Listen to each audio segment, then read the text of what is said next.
নমস্কার, সবাই কেমন আছো? আশা করি সবাই খুব ভালো আছো, সুস্থ আছো। সকালবেলা ঘুম থেকে উঠে স্নান করে পুজো করতে বসে গেছি।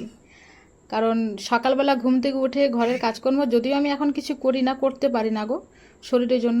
তো স্নান করে পুজোটা করলে মনে হয় অনেকটা শান্তি, মানে তখন মনে হয় ঘরের মানে সমস্ত কাজ হয়ে গেছে।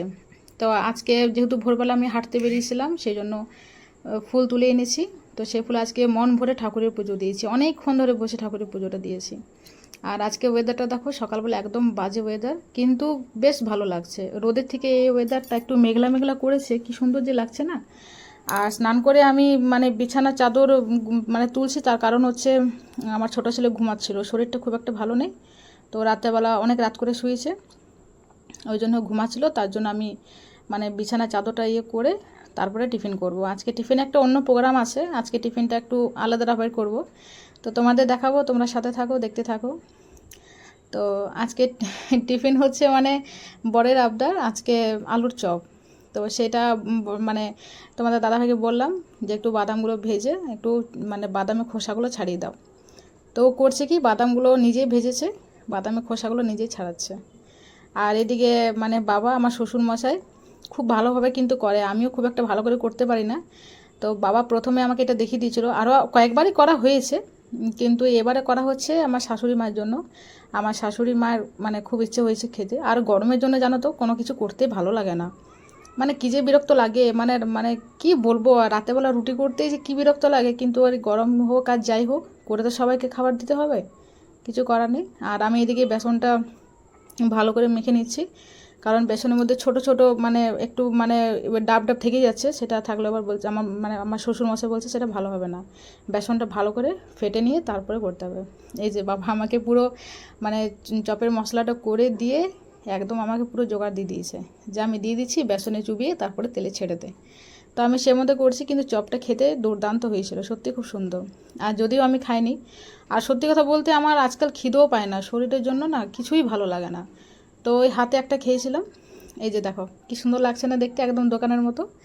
তো চলো তোমাদের ফাইনালটাও দেখাবো। বসে একটু গল্প করছিলাম বাবার সাথেই। আর সচরাচর বাবা আসে না এই ঘরে, খুব একটা মানে খুব একটা আসে না, দরকার হলেই আসে। তো বাবাকে ডাকলো আমার ছেলে, যে দাদু ভাই এসো, এসে একটু মাকে এটা হাতে হাতে করে দাও। দেখো তেলে ছেড়ে দিয়েছি। আর চপটা মানে কী সুন্দর যে হয়েছিল, মানে একটু মানে ঝালটা একটু বেশি হয়েছিল। যখন মানে মশলাটা মানে তোমাদের দাদাভাই খেয়েছে, তখন বলছে একটু ঝাল লাগছে, তারপরে মানে বাবা বলছে এটা যখন বেসনে দিয়ে তেলে ছাড়াবে তখন দেখবে ঝালটা কেটে যাবে। দেখো হয়েছে না, খুব একটা ভালোভাবে দোকানের মতো না হলো, কিন্তু হয়েছে তো, চপের মতোই তো দেখতে লাগছে, তাই না? তো এটা তুলে তারপরে হচ্ছে রান্নার জোগাড়ে যাব।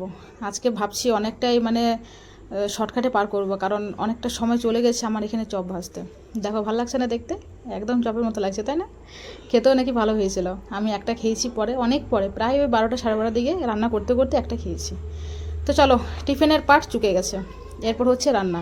আজকে যেহেতু ওয়েদারটা মেঘলা করেছে, তার জন্য মানে বলছে যে খিচুড়ি করতে। তো আমার শাশুড়ি মা বলছে খিচুড়ি করতে, তো আমি ঠিক আছে চলো তাহলে খিচুড়ি করা যাক। আমারও একটু ঠিকই আছে, শরীরটা এমনি ভালো নেই, ভোরবেলা ঘুম থেকে উঠেছি একটু ঘুম ঘুম পাচ্ছে। আর মাথায় স্নান করার পর এমনি একটু ঘুম ঘুম পাই। তো তাড়াতাড়ি করে আমি তাহলে আনাজগুলো কেটে নিই সব। আর মানে সবজিটা ঘরে খুব একটা ছিল না, পেঁপে এগুলো সব ছিল, কিন্তু কুমড়ো আর বরবটি এগুলো ছিল না। তো সেগুলো দেখলাম যে বাজারে তো এখন যেতেও পারবে না, অনেকটি বেলা হয়েছে। তো আমাদের মানে ঘরের সামনে এসেছিলো সবজি, তো ওইখান থেকে নিয়ে নিয়েছি। আর হালকা হালকা বৃষ্টি পড়ছে, মানে একবার করে বৃষ্টি পড়ছে আবার ছাড়িয়ে যাচ্ছে, আবার বৃষ্টি পড়ছে, এরকম একটা হচ্ছে। তো এই বৃষ্টির মধ্যে বললাম যে বাইরে যাওয়ার কোনো দরকার নেই, এই যা আছে এই করে কাজ চালিয়ে দিচ্ছি। তো খিচুড়ির জন্য সব কিছুগুলো করে নিয়ে তারপরে আমি দেখি কী করবো। এই যে আনাজগুলো সব কেটে নিয়েছি, ঠিক আছে, এগুলো কেটে।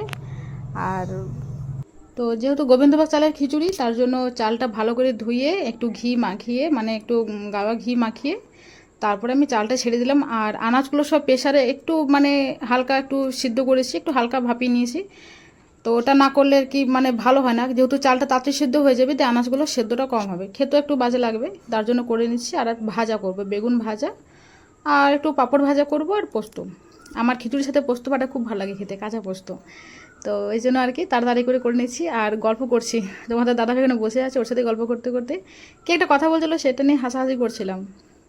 মানে কথাটা ঠিক মনে নেই, কিন্তু সেটা নিয়ে হাসছিলাম আর এদিকে রান্নাও করছিলাম। যেহেতু ঘরে থাকলে আমার খুব ভালো লাগে, তাহলে আমার বেশ কাজে একটা এনার্জিও হয়। আর এর ফাঁকে মানে খিচুড়িটা করে একটু যাব, একটু মানে সামনে একটু পাশের বাড়ি যাব, একটু দরকার আছে, ওর সাথে কথা বলে আসবো, তারপরে এসে আবার বাকি রান্নাটা করব।